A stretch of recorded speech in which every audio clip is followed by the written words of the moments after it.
Welcome to the Modern Homes Podcast with Rob Clemens and Frank Dominic. Hey, we are here today at the Beachfront Kitchen and Bar over here in Myrtle Beach, South Carolina. Come check it out if you want some breakfast, lunch. They do dinner. One of the coolest things about this place is they even do some fundraisers. I should have checked before I said this, but in the past he's done these spaghetti nights. We've been here for a couple of years. Yeah. We were doing a fundraiser for a kind keeper at one point. Good job. And everybody who came in and had the spaghetti meal that night, a contribution went over to the charity of your choice. So well done to the Beachfront Kitchen and Bar. Great food, great service. It's a good community advocate. Oh man, one of those guys that really appreciates being in America, man. Yes. And so we always enjoy our good buddy Jan Dober. But well, Frank, I'll tell you, we had on our last show, we had Jess Kern, and she was talking a little bit about interior design and design work in general. And I think that got your and my minds brewing on, what is the point of this all, right? In this past year, we were talking, I've shown a bunch of homes to a bunch of clients, and you walk in the door and instantly they put some thought into staging their home or preparing it for the sale. That even comes with the work they've had remodeled. Yeah. You go into an older home, you're not expecting much. You walk in and it's remodeled and updated and refreshed. You're like, this is a nice house, Even an older home, I mean, it's when people are making a decision of where they're going to go, there's a intrinsic thing that happens. You walk in and you just get a feeling, and when the home is very old, very dated, it's immediate. That is the feeling you get. And when you're looking for something new, that may not be that attractive of an idea for you, even subliminally. That's a good mindset you never think about, but when somebody's looking for a home, they're typically not looking for an older home. Right, exactly. There are some that looking for a classic or an antique type person. Well, and maybe this is a great point of why we're doing this show today. I think this is the base problem.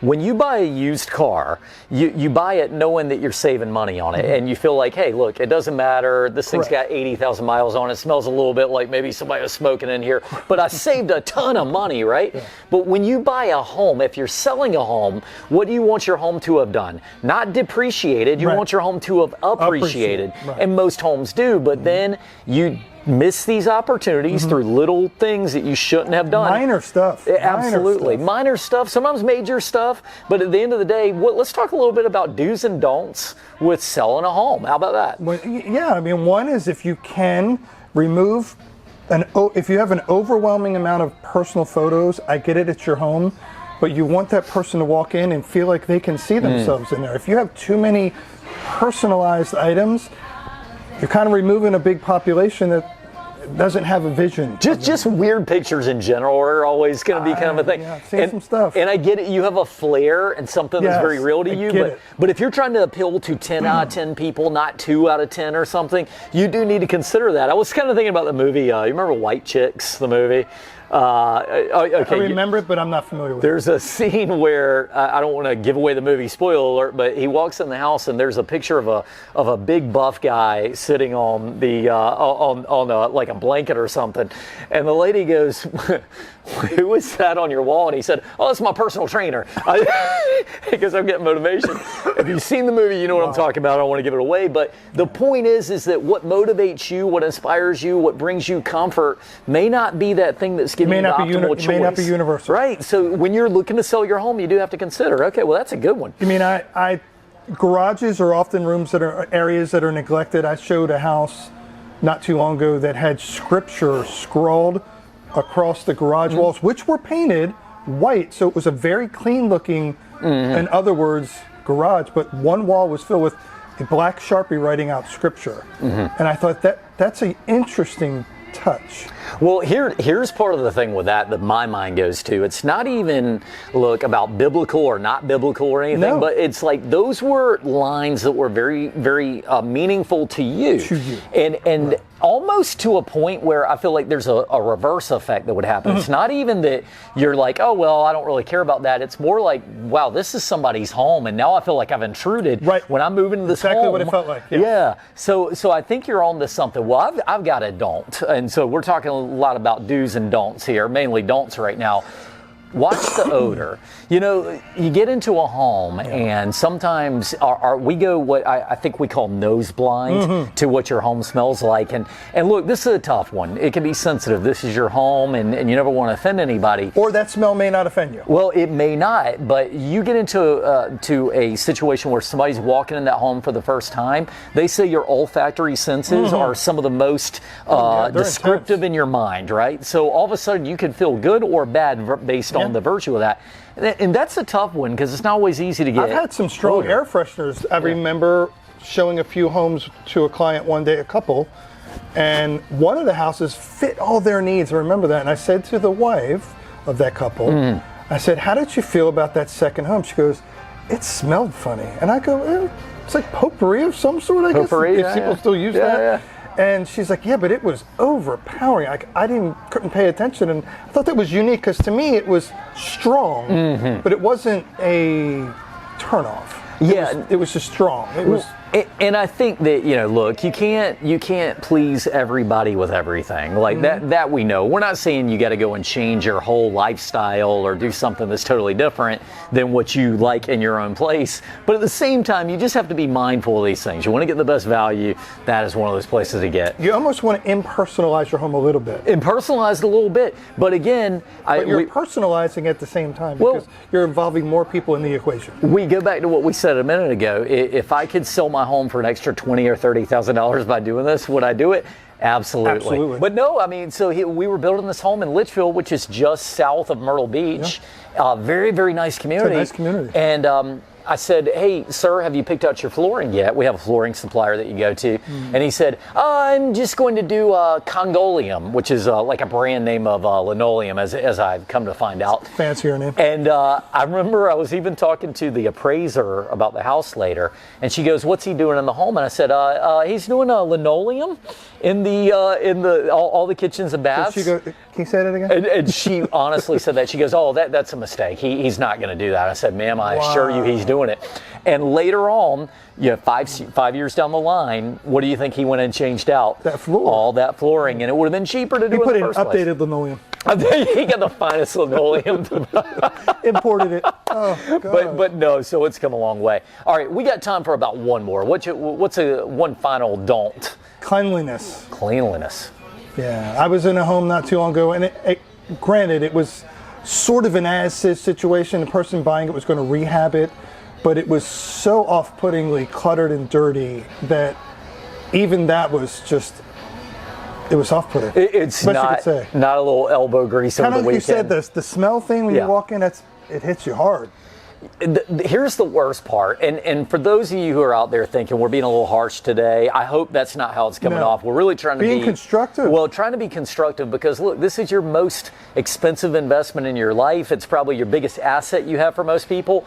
You want it to His sell. job and my job is to get the most value for your home. Absolutely, that's our job. If you're talking to a stockbroker, you're hoping they're going to give you a great tip or two. They're going to make you a lot of money. That's what we're really trying to do. You don't want a stockbroker that goes, I could probably get you 0.5% a year. Yeah, maybe. Or what do you like? Oh, let's go do that. I could get 3/4 some. Right. I could be like, okay. But I was going to say, the reason I throw that in before I'm about to say what I'm about to say, when you have lived at a place for a while, and I mentioned sometimes you go scent blind, you don't even know what your home smells like. Right. You don't realize that area has been dirty. There's that thing that you're just not even paying attention to. You kind of go by it. It is the first thing that people pick up on when they walk in, and it's like, wait, why is there a huge hole in your wall over here? You know, and we have a way of overlooking. Or you have like a large mural painted that's very specific to your situation, whether it's a ton of kids, or you like sailing, or you like being at the beach, so you got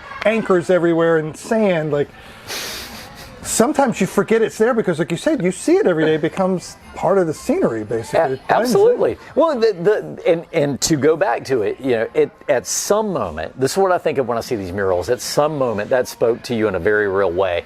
That's the thing. And look, by all means, do your mural. Do your mural. Go ahead and do it. But I have been in so many homes where that is the first thing gets painted over when it happens. Quick. So anyway, just little things to think of. Well, Frank, anything else? Did we miss anything on the do's and don'ts? I don't think so. I'll tell you what. I challenge our viewers. listeners, if you heard something today and you're going, guys, you didn't even mention this, write us on social media, send us an email over to one of our email addresses. We'll Carolina credit you Base on the Homes. episode, and we'll make it a would topic. credit you. We'd love to hear other viewpoints. But I think this is a good do's and don'ts of homes and architecture for this time.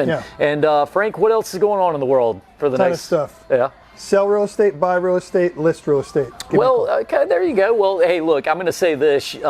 We got a big spring coming up. Home shows coming up at the convention center in February. Sure, yeah. We got a big display coming up out there. So if you want to come down, get some ideas of new things that are happening in the area, come on down to the Carolina Bays booth. We'll have a big pergola up there, displays, all kinds of things you can look at. I do have one more thing. Yeah.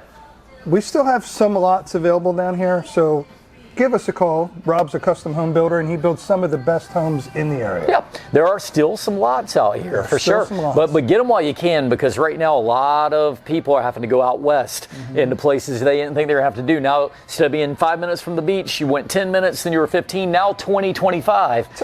Do you know, funny you should say that. The average person says, well, how far away from the beach am I going to be when they say they're moving to this area? I always say you're no more than 25 minutes. They're like, oh, that's great. Yeah, that's right. That's how you frame it. Yeah, absolutely. If you want to be on the beach, get your pocketbook out. Yeah, for sure. Get some coin, because it's going to be salty to buy a home or build a home on the beach. But if you're okay with 25 minutes away, that's still a great commute to the beach. And when Frank says salty, he means expensive. Sodium content is high. Right. All right, Frank, okay, so yeah, but that's what got me to thinking about. You look at the old school styles, and you always just want to kind of stay up with the trends. I think every 5 to 10 years, you need to be thinking about some sort of a remodel inside of your house. And like we say every episode, people say, well, I'm never going to sell my house. I'm not looking at resale value. Well, somebody's going to sell your house eventually. It's always going to be resold. Absolutely. Well, Frank, all right, let's take a quick break. We're going to have a special guest on next. I'm going to introduce her in a minute, but we're going to stay with the interior design theme today. Yeah. Architecture, best position of your home. So stay tuned. They can work wonders for you. And we are back. We are with none other than Jess Kern. She is with the Interior Vision Design Studio. And as Frank and I were talking about at the beginning, there are things that you need to be looking at if you're building a home, if you have a current home. And so I thought, why not bring on an expert, person who's been doing this for a long time? I got to know you a little bit from the home show and some other things, but tell us a little bit about yourself and your company. Yes, so I'm Jess. I own Interior Vision Design Studio. I'm based out of Murrells Inlet, but I cover pretty much anywhere with virtual design services and in person, from Georgetown up to Ocean Isle Beach. I'm just so happy to be here, and I started my company 6 years ago, Interior Vision Design Studio, just to help take the stress out of the relocation, home remodeling, and home building process. So, yeah. Well, it makes sense. I feel like any good business, you're always looking at what is something that's missing. Why do I need to do this service in the first place? What are you seeing out there that's happening where you realize, man, my company really needs to be helping these people out? Yeah, it all started, I'm from Wisconsin, and I used to work for a luxury remodeling firm, and I just saw a huge gap in like the knowledge and the know-how of building or remodeling a home and picking out the right finishes. And not just finishes that you like, but finishes that are going to perform well and also just have longevity, but also look nice and work well together. So I saw this gap in just the education in kind of like teaching clients how to build a home, but just being their like go-to resource and liaison between the builder or the remodeler of choice. Yeah, that makes a lot of sense. So when you get into the home process, how many of your people come in and they've got it all figured out? They're like, I want to do this, and you're really just kind of gluing it together, versus how often are people just clueless altogether? They have they're just like, Jess, help me. I don't know what I'm doing. I'd say it's probably like 80-20. I mean, 80 not knowing. Well, yeah, not knowing. Wow. And then 20% of my clients are people who have built homes before, so they know what they're doing, but they know that they don't want to do it alone again. Yeah. Because they know just the struggles and the ins and outs of the process, how time consuming it can be, decision fatigue, running behind on construction delays, unexpected costs throughout the building and remodeling process. So they know I can help. be that trusted resource to help prevent them from going down that route. Yeah. And people who are building homes for the first time, they want to believe that they can do it because they've seen it on HGTV. Then they get into the process and they know that it's a lot harder than it looks, and they just want a trusted professional to help them. Oh, that makes sense. So when it gets to the home building process, you mentioned design fatigue, decision fatigue. What do you mean? Like, what's happening there? So when you have so many decisions to make at the same time, it's really, really overwhelming, and it just stresses people out. So when you get to the floors, the countertops, the grout color that goes with the tile, picking out all of your paints, and that's just the stuff that's glued down. That doesn't even include like furniture and accessorizing and all the stuff on top. It can just be really overwhelming. So I'm there to just serve the community and the families that are building, to help them throughout the process so that they can be at the beach, be at their kids' soccer games, like doing life, and I'm taking care of all the project management side of the design process. That makes sense. So the people are working with you, and you're working kind of with the builder too, and you're kind of making it all come together. Well, as a builder, I can say I've noticed this many times over the years. You know, people do get that fatigue.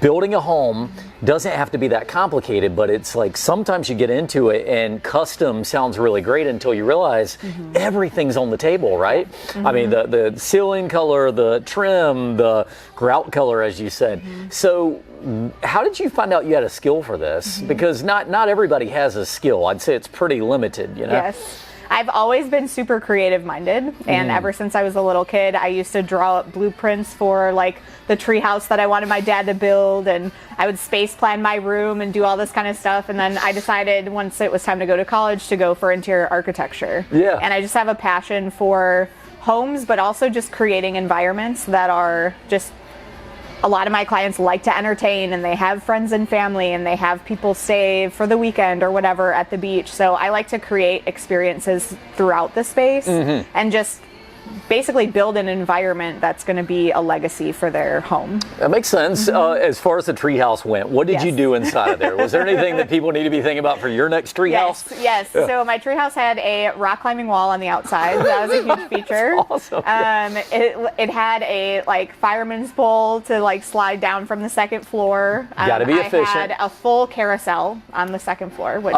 bless my dad, he wasn't going to build me a carousel. Man.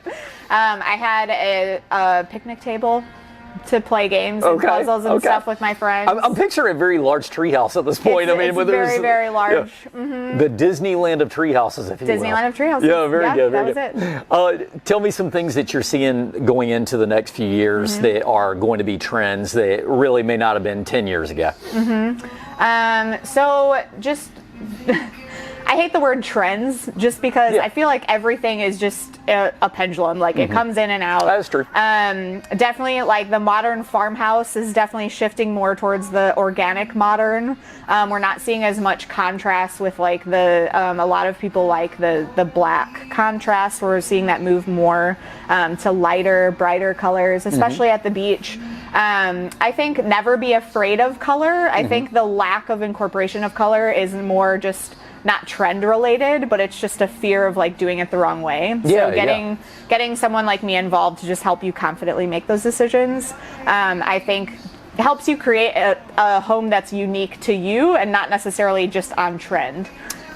Great points. All great points. I feel like that sometimes people want to stand out, but they're too scared to deviate from the standard. So, you know, when you see the pastel colors on the walls and everything, it's like, well, I did it because I knew I wouldn't be making a mistake like this.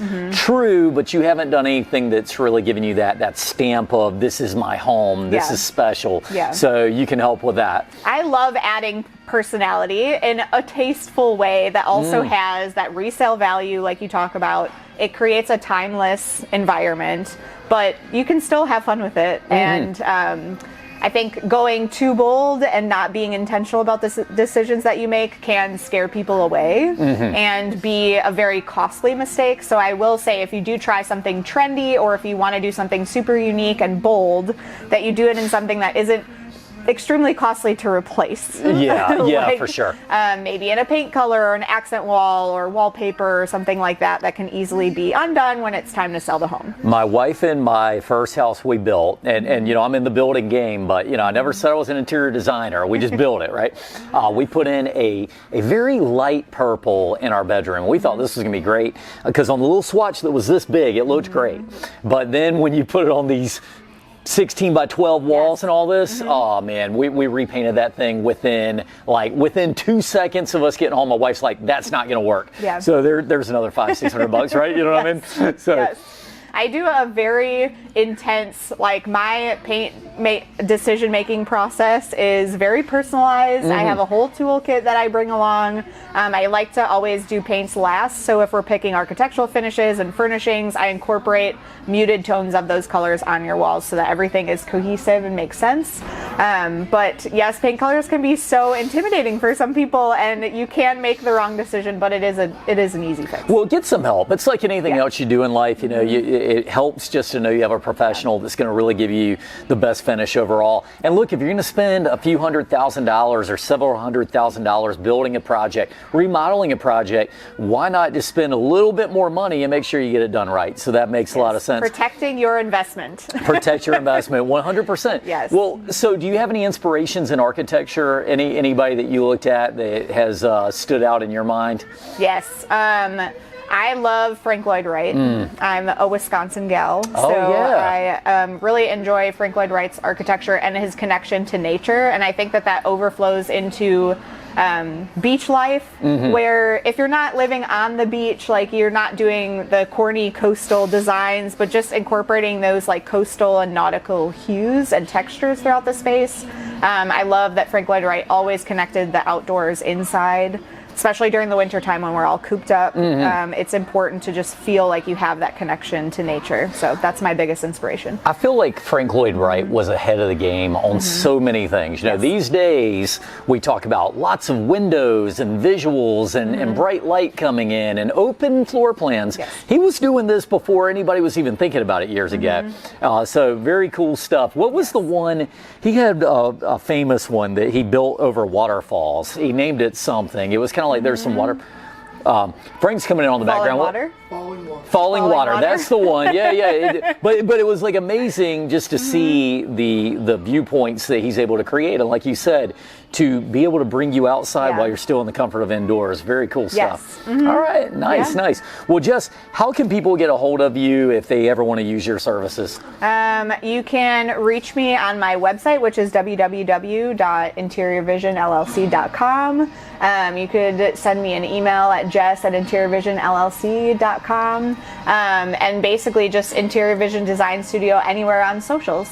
Sounds good. Well, very nice having you on the show. We're going to bring Frank back on in a little bit just to wrap it up, but we look forward to working with you in the future, and best of luck. And also best of luck, I think you got somebody on the way here. So another little interior designer is on the way. Best design yet. Well done. Jess, good to see you. Yes, Appreciate thank it. you.